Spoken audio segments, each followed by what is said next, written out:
السلام عليكم ورحمة الله تعالى وبركاته. في هذا الفيديو هذا غادي نشوفوا بعض الطرق الصحيحة باش كنشدوا الفولون.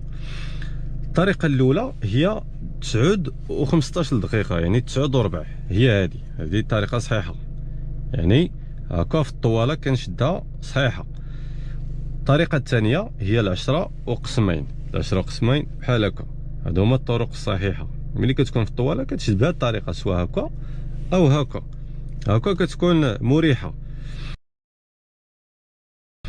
مثلا ملي كيكون الفيراج على اليمين، ملي كنبغي ندور على اليمين، اليمنيه اليد اليمنيه كتجي للوسط بحال هكا، اليسريه كتبقى هنا في هذه البوزيسيون بحال هكا. كنبدا ندور بحال هكا هكا. الا شفتوا معايا اليد اليسريه ما كنحركهاش، ها شوف كتبقى في بلاصتها. هذه هي الطريقه الصحيحه، هكا. مثلا الا كان الفيراج على اليسار، باغي ندور على الفيراج على اليسار، اليد اليسريه كتجي للوسط ديال الفولون بحال هكا، اليمنيه كتبقى هنايا في هذه البلاصه هذه. شوفوا معايا هكا كندور الفولون الا كان الفيراج بحال هكا.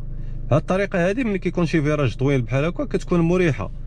الا شفتوا معايا اليد اليمنيه ما كتحركش، كتبقى في بلاصتها.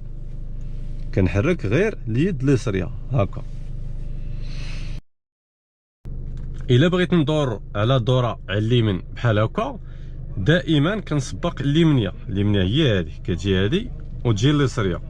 ملي كتجي اليسريه كتجي اليمنيه فوق منها بحال هكا. ها هي اليسريه غتجي واليمنيه فوق منها. هذه هي الطريقه الصحيحه.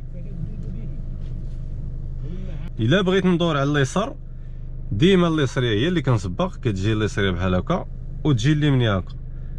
اليمنيه ملي غتجي بحال هكا اليسريه غتجي فوق منها بحال هكا.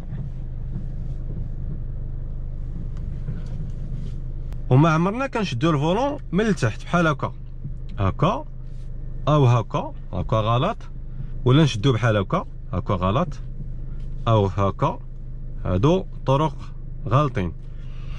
الطريقه الصحيحه كنشدو 9 وربع هكا، هادي في الطواله، او هادي 9 وربع، هادي 10 وقسمين بحال هكا.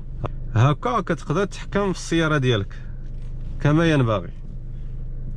او مثلا وما خصنيش نشد الفولون من الداخل بحال هكا، هكا. تقدر مثلا توحل لك يديك هكا، شوف هذا راه غلط، راه غلط. هكا دائما الفولون كنشدوه من الفوق بحال هكا.